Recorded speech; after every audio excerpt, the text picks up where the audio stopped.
서로 인사하겠습니다. 사랑합니다. 축복합니다. 주님의 은혜가 이 수요 예배 오신 여러분들 가운데 가득 넘치기를 소망합니다. 우리 하나님 말씀 보도록 하겠습니다. 성경 봉독은 마태복음 1장 21장 1절에서 11절까지 말씀입니다. 시작성경 34페이지 마태복음 21장 1절에서 11절 말씀, 저와 여러분이 한 절씩 교독하겠습니다. 그들이 예루살렘에 가까이 와서 감람산 벳박에 이르렀을 때에 예수께서 두 제자를 보내시며 이르시되 너희는 맞은편 마을로 가라. 그리하면 곧 매인 나귀와 나귀 새끼가 함께 있는 것을 보리니 풀어 내게로 끌고 오라. 만일 누가 무슨 말을 하거든 주가 쓰시겠다 하라. 그리하면 즉시 보내리라 하시니 이는 선지자를 통하여 하신 말씀을 이루려 하심이라 일렀으되 시온 딸에게 이르기를 내 왕이 내게 임하나니 그는 겸손하여 나귀 곧 멍에 매는 짐승의 새끼를 탔도다 하라 하였느니라. 제자들이 가서 예수께서 명하신 대로 하여 나귀와 나귀 새끼를 끌고 와서 자기들의 겉옷을 그 위에 얹음에 예수께서 그 위에 타시니 무리의 대다수는 그들의 겉옷을 길에 펴고 다른 이들은 나뭇가지를 베어 길에 펴고 앞에서 가고 뒤에서 따르는 무리가 소리 높여 이르되 호산나 다윗의 자손이여 찬송하리로다. 주의 이름으로 오시는 이여 가장 높은 곳에서 호산나 하더라. 예수께서 예루살렘에 들어가시니 온 성이 소동하여 이르되 이는 누구냐 하거늘 합독합니다. 무리가 이르되 갈릴리 나사렛에서 나온 선지자 예수라 하니라. 아멘. 담임 목사님께서는 교단 해외 선교 전략회의 일정 중으로 토요일까지 일정이 있으십니다. 위에서 기도해 주시기 바랍니다. 사순절 특별 설교 7주간 중에 이제 두 번째를 제가 이제 맡게 되었는데요. 이제 담임 목사님 일정상 어쩔 수 없이 저에게 맡겨졌음을 기억하면서 또 무거운 마음으로 제가 이제 준비를 했습니다. 여러분들 가운데 하나님의 은혜가 저로 말미암아 있는 것이 아니라 하나님의 은혜 가운데 여러분들이 거할 수 있기를 소망합니다. 오늘 말씀 겸손한 왕의 입성이라는 말씀인데요. 예수님께서 이제 갈릴리와 이제 베레아 지역에서 계속해서 이제 전도 사역을 하시고 복음을 선포하시지 않았습니까? 그렇게 전도 사역을 마치신 예수님께서 6월절 행사에 참여하시기 위해서 이제 예루살렘으로 가시는 겁니다. 동시에 계속해서 말씀하셨던 이 당신의 이 순환과 죽음을 위해서 그 길을 걸어 가시는 것이죠. 그러니까 죽으러 가시는 겁니다. 그런데 이 직전에 예수님께서는 여리고에서 이제 두 소경의 눈을 고치셨는데 이 여리고에서 예루살렘까지 이제 다이렉트로 이제 가게 된다면 한 24km 정도라고 합니다. 성인 남자가 이제 1시간에 4km 간다 했을 때는 한 6시간이면 충분히 갈 수 있는, 금방 갈 수 있는 가까운 거리죠. 그런데 예수님께서는 먼저 이 바로 예루살렘으로 가신 것이 아니라 이제 베다니를 이제 거쳐서 갑니다. 뭐 그 베다니를 거쳐간 이유는 여러 가지로 얘기를 하는데 거기서 우리가 잘 아는 마리아가 예수님께 이 향유를 부은 사건이 있었습니다. 그리고 그 다음 날에 예수님과 제자들은 예루살렘을 향해서 가는데 이 베다니 지역과 예루살렘까지 이 베다니가 어느 정도 어디에 정확한 위치가 있는지는 아직 뭐 제대로 알려지지 않았다라고 하지만 그래도 예루살렘 근방에 한 2, 3km 되는 거리에 있었을 것이다 이제 추측을 하고 있습니다. 그렇다라고 한다면 아까 말씀드렸듯이 1시간에 뭐 4km 남자가 간다라고 한다면 아무리 못해도 천천히 가도 2시간이면 갈 수 있는 거리, 그 당시 문화에서는 충분히 걸어갈 수 있는 거리지 않겠습니까? 그럼에도 불구하고 여기서 예수님께서는 우리가 잘 아는 이 사건에 나귀를 타고 거기를 가시죠. 그렇게 하기 위해서 예수님께서는 제자 둘을 맞은편 마을로 보내시는데요. 오늘 본문의 2절, 3절 말씀을 같이 읽어보겠습니다. 시작. 이르시되 너희는 맞은편 마을로 가라. 곧 매인 나귀와 나귀 새끼가 함께 있는 것을 보리니 풀어 내게로 끌고 오라. 만일 누가 무슨 말을 하거든 주가 쓰시겠다 하라. 그리하면 즉시 보내리라 하시니. 아멘. 2절을 보면 이제 나귀와 나귀 새끼를 언급하고 계시죠.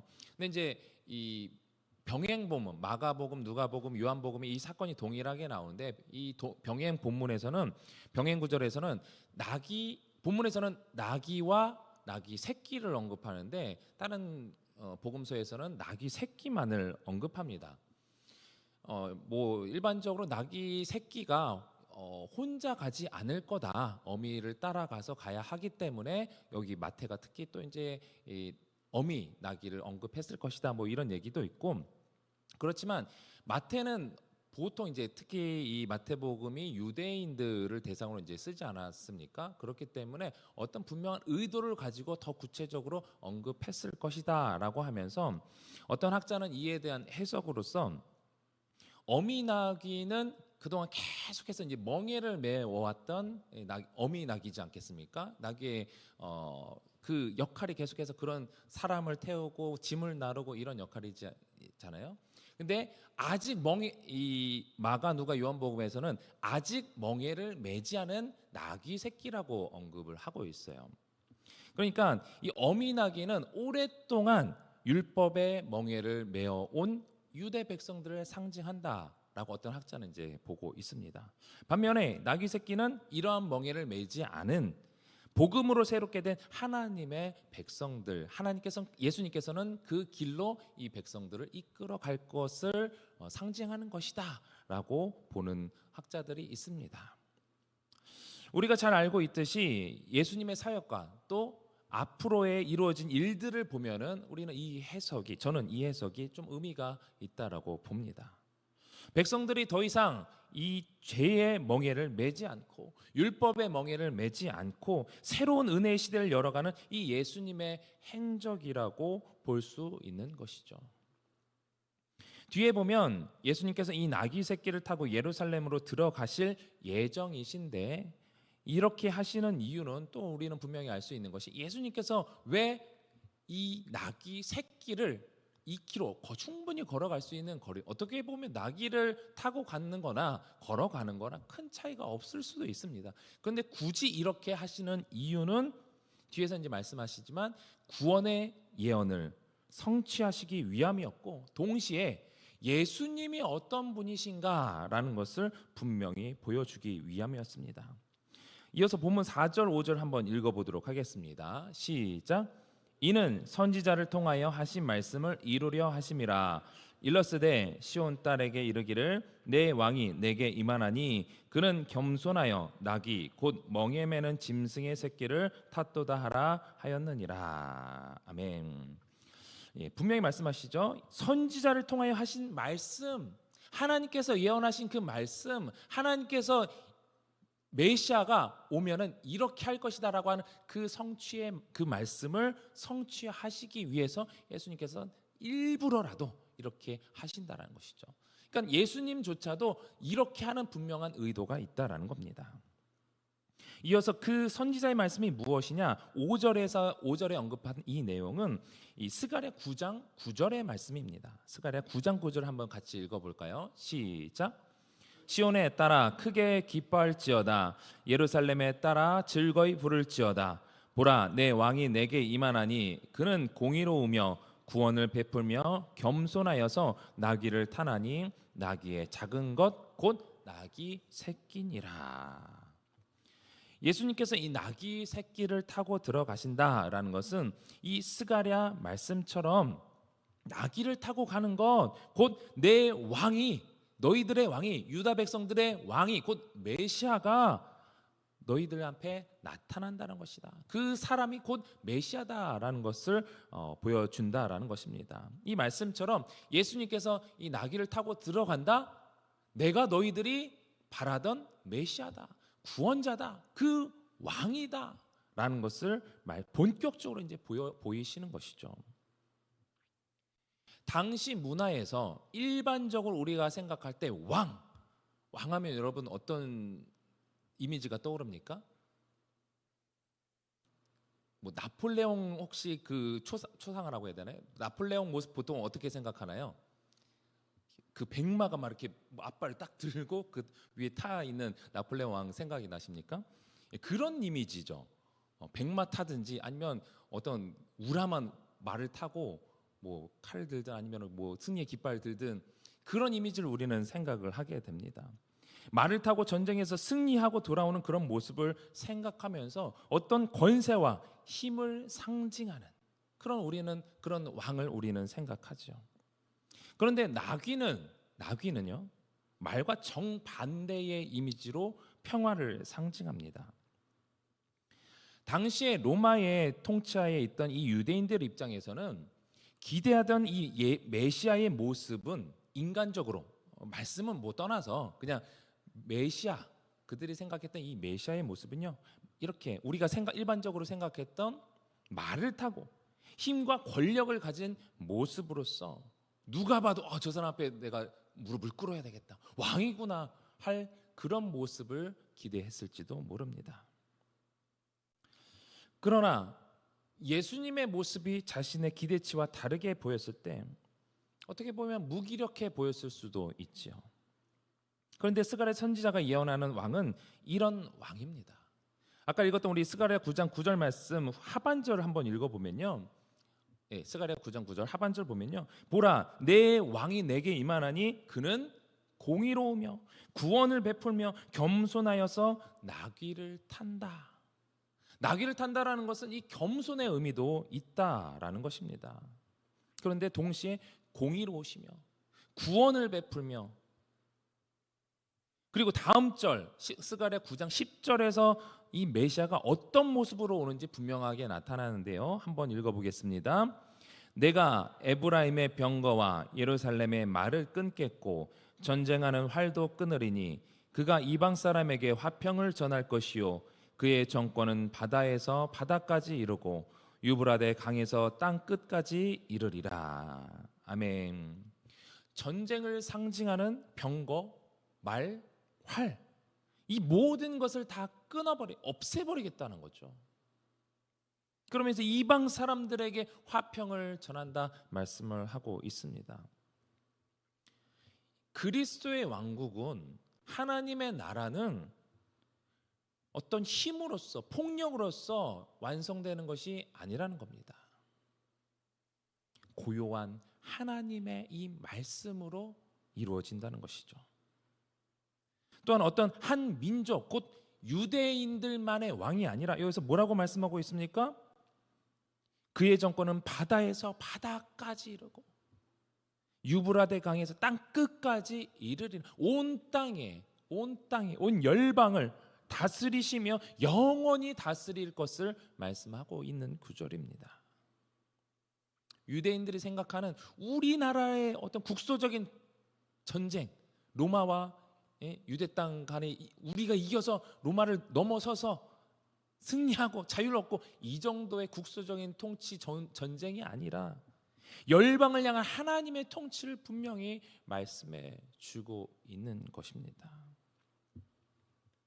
우리가 때로는 하나님을 우리의 인간적인 욕구로 제한을 할 때가 있습니다. 그리고 하나님의 뜻보다는 나의 생각만을 우선할 때가 있어요. 우리가 신앙을 가질 때 나의 하나님, 아까도 찬양했죠. 나의 하나님, 나의 하나님을 의지하고 그걸 위해서 기도하고 찬양하는 거 중요합니다. 그런데 그것이 나만을 위한 하나님이 돼서는 안 됩니다. 나만의 하나님으로 생각하는 순간 우리는 하나님의 뜻을 제한해버리죠. 왜요? 나만의 하나님, 내가 원하는 대로 하나님이 움직여줘야 되는데, 그게 아니라 내가 원하는 대로 하나님이 다른 것을 하실 때, 하나님 원대한 뜻을 가지고 다른 것을 하실 때, 내 의지와 내가 원하는 것과 다른 것을 행하실 때 우리는 어떻게 돼요? 하나님 왜 그러시지?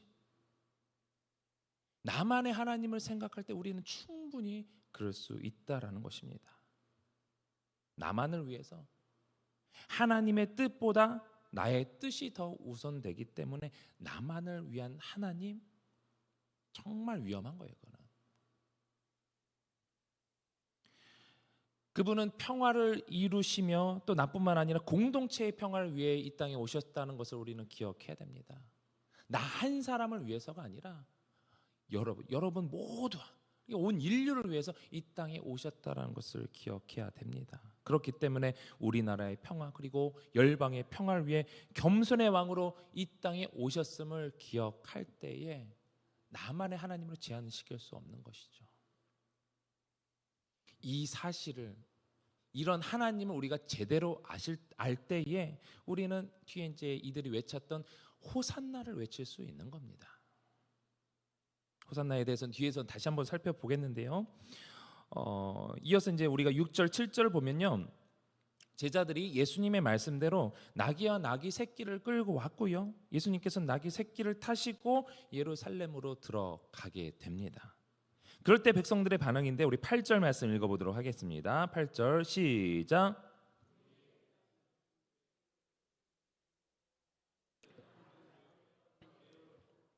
예. 그동안 예수님께서 보이셨던 사역과 또 기적들에 대해서 듣고 보고 본인들이 경험했을 때, 게다가 메시아의 상징이었던 이 나귀 새끼를 타고 오는 모습을 봤을 때 예수님의 의도대로 저분이 메시아다. 군중들은 그렇게 충분히 알 수 있었습니다. 그에 대한 반응으로 이 높은 분의 도착을 상징하는 카펫을 상징하는 것처럼, 카펫을 까는 것처럼 그 카펫을 상징하는 자신들의 그 겉옷을 아낌없이 바닥에 깔고 또 나뭇가지를 길에 펴놓아서 왕의 행진을 도왔어요. 그리고 나서 이들이 하는 겁니다. 9절 말씀 시작. 앞에서 가고 뒤에서 따르는 무리가 소리 높여 이르되 호산나 다윗의 자손이여 찬송하리로다. 주의 이름으로 오시는 이여 가장 높은 곳에서 호산나 하더라. 아멘. 호산나 다윗의 자손이여. 호산나. 호산나 뜻이 무엇입니까? 사실 이제 그 성탄 캐롤송에 노엘도 그렇고 호산나도 그렇고, 이제 예전에 그 중학교 때인 것 같아요. 중학교 때 막 그 친구들이랑 막 찬양을 막 부르면서 호산나 이런 노래가 있었던 것 같아요. 그래서 호산나 막 부르는데 옆에 있는 친구가 부르는 거예요. 성우가 너 호산나 뜻이 뭔지 아냐? 나도 몰라. 모르면서 부르는 게 사실 많다라는 거예요. 우리는 이런 단어 하나, 그 의미를 분명히 알고 불러야 할 때가 많습니다. 사실 근데 우리가 알고 불러도, 그 의미를 분명히 알고 불러도 그 의미를 생각하면서 부르는 것이 아니라 그냥 음이 좋아서 흥에 겨워서 이렇게 찬양할 때가 사실 많은데, 사실 조심해야 될 부분이에요. 내가 그 노래를 다 부르지 못해도, 그 음정 내가 다 따라 부르지 못해도 그 의미를 알고 그 의미 가운데 역사하시는 그 하나님을 내가 누리는 것이 정말 중요합니다. 찬양 잘한다? 노래 잘 부르는 게 찬양 잘하는 게 아니에요. 그 의미를 알고 주님과 깊은 동화 가운데 있는 사람, 예배 깊은 감격 가운데 있는 사람이 진짜 찬양을 제대로 할 줄 아는 거예요. 그렇게 이들이 합니다. 호산나 다윗의 자손이요. 우리가 성경을 잘 몰라도 다윗 왕은 알죠. 그리고 다윗의 자손이라는 것은 왕의 후손이라는 것을 의미합니다. 특히 이 메시아를 다윗 왕의 후손, 그것은 메시아를 상징한다라는 것을 알 수가 있는데, 그분을 향해 외치는 것이죠. 찬송하리로다. 주의 이름으로 오시는 이여 가장 높은 곳에, 다시 한번 호산나.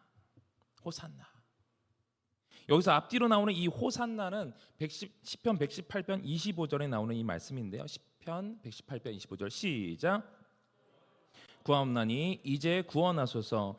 여호와여 우리가 구하옵나니 이제 형통하게 하소서. 이 구절에 보면 이제 중간에 이제 구원하소서, 나를 구원하소서, 이것이 이제 히브리어로 하게 되면은 호시안나라는 뜻인데, 이거를 헬라어로 음역을 했을 때 호산나 당시에 이제 일반적 우리가 만세 하는 것처럼 그들은 이 호산나 했다라는 겁니다. 그러니까 이 호산나라는 것은 우리를 구원하소서, 나를 구원하소서라는 뜻이 이 호산나예요. 우리가 찬양으로도 많이 하지 않습니까? 그 호산나 할 때 우리를 구원하소서, 나를 구원하소서라는 고백이구나라고 기억하시기 바랍니다. 그런데 이 시편 118편의 이 대찬양시라고 그러는데, 대찬양시는 이 시편 113편에서 118편을 의미합니다. 근데 이 대찬양시는 장막절, 수전절, 유월절에 이제 불렀던 사용했던 시이면서 동시에 이제 호산나라는 것은 간구, 기원을 포함해서 기쁨, 환호 등의 의미를 함축하고 있다라고 해요. 그래서 보통 찬양의 송영이나 또는 기쁨의 환호로 사용되었다라고 하는데, 예수님 앞에서 이 호산나 호산나 외쳤다라는 것은 이런 기쁨과 환호와 함께 우리를 구원할 메시아로서 예수님을 인정했다라는 겁니다. 무엇보다도 이들은 호산나 외치면서 우리를 구원하소서, 메시아여 우리를 구원하소서라고 구원을 호소하고 있는데, 과연 이들이 무엇으로부터의 구원을 외쳤을까라는 겁니다. 무엇으로부터의 구원? 분명히 이들은 구원을 바라고 있습니다. 또 예수님께서도 이들을 구원하시려고 오셨어요. 그러나 동상이몽이죠. 예수님께서 바라시고 하시고자 했던 것과 이들이 바라고 또 이 예수님을 통해서 이루어졌으면 하는 것들은 완전히 다른. 그렇기에 예수님께서 십자가에 달려 돌아가실 때 이 호산나 외쳤던 사람들이 다 등을 돌린 거예요. 한 사람 남아있지 않고, 제대로 남아있지 않고 다 등을 돌렸던 겁니다. 그럼에도 불구하고 그들이 지금 현재 이 예수님을 다윗의 후손이라고 외치며 메시아로 외치는 것은 예수님께서 행하셨던 그 일들이, 그 이적들이 그들의 이성적으로 생각할 때 메시아가 아니고서는 이런 일을 할 수가 없기 때문일 것입니다. 그리고 지금 그들이, 이 백성들이 처한 상황은 로마의 압제 가운데, 통치 가운데 계속해서 굴복당하고 있는 그런 문제들을, 그런 어려움들을 스스로 해결할 수 없다 생각하고 있기 때문에 메시아가 당장 와서 그런 상황들을 다 해결해 주었으면 하는 그런 바람으로 이 호산나를 외쳤던 것입니다.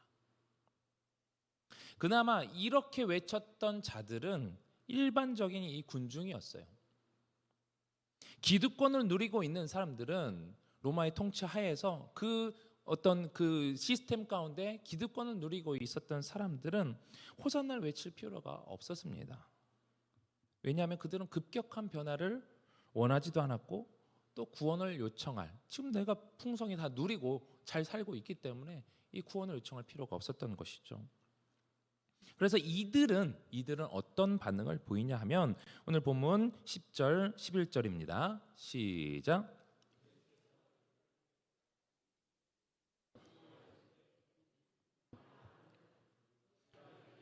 갈릴리 나사렛에서 나온 선지자 예수라 하니라.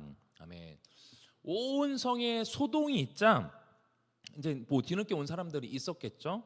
근데 그런 사람들이 도대체 이게 무슨 일이냐?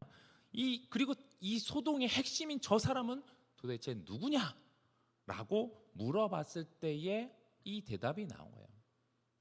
그러니까 바깥에 있었던 무리들이었기 때문에 아마 그 예수님의 행렬 가운데 가까이 있었던 사람들보다는 조금 멀찌감치 있었던 사람들이 대답을 해주지 않았겠습니까? 그 사람들이 뭐라고 얘기하냐면 갈릴리 나사렛에서 나온 선지자 예수라고 대답을 하는 겁니다. 이 명칭은요 좋은 의미가 아닙니다. 나사렛 예수, 어디서 맨 처음에 들어보셨습니까? 요한복음 1장 46절 나다나엘이 빌립에게 말한 장면인데요. 요한복음 1장 46절 시작. 나다나엘이 이르되 나사렛에서 무슨 선한 것이 날 수 있느냐? 빌립이 이르되 와서 보라. 빌립은 와서 경험해보라 이렇게 얘기를 하지만 율법에 능통한 이 나다나엘은 말하기를 나사렛에서는 선한 것이 나올 수 없다. 메시아는커녕 사실 선지자도 제대로 나올 수 없다 이렇게 생각을 하고 있었던 거예요. 그 당시에 율법에 능통한 사람이라고 한다면 그것이 지극히 정상적인 사고였다라는 것이죠. 당시에 이 멸시받던 이 지역에서 온 예수를 그래봐야 조금 그래도 기적을 베풀고 이렇게 하니까 그 무리들 바깥에 있었던 사람들은 선지자 정도로 취급을 한 거예요.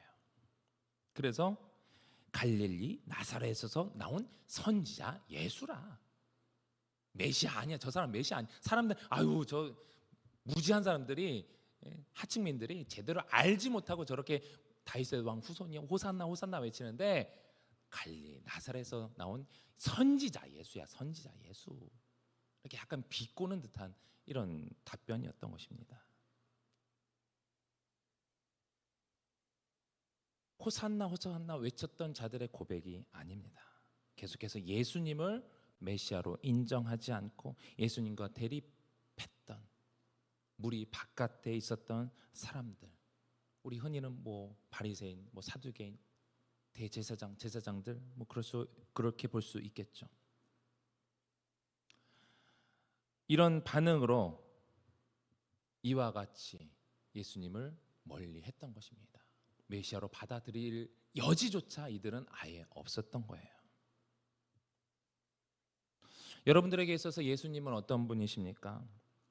단순히 포도주를 물로 변환시키시고 병을 고치시고 기적을 베푸시는 선지자 정도의 인물로 생각하신 분은 혹시 없으십니까? 사실 교회에 오시는 분들 중에 교회에 오면 뭔가 뭔가 변화가 있겠지. 근데 병 치유 때문에 혹시 오신 분 계십니까? 처음에 그렇게 시작할 수는 있어요. 처음에 예수님의 그렇게 능력이 있는 분, 하나님을 나의 도움을 채워주시는 분으로 생각하면서 올 수가 있습니다. 예수님께서 보리떡 5개와 물고기 2마리로 남자 5,000명을 먹이셨던 것처럼 내 삶을 더 풍요하게 해주시는 분으로 아직까지 계속해서 우리는 하나님께 기복적인 신앙으로 나아갈 수 있는 분이 있을 수 있습니다.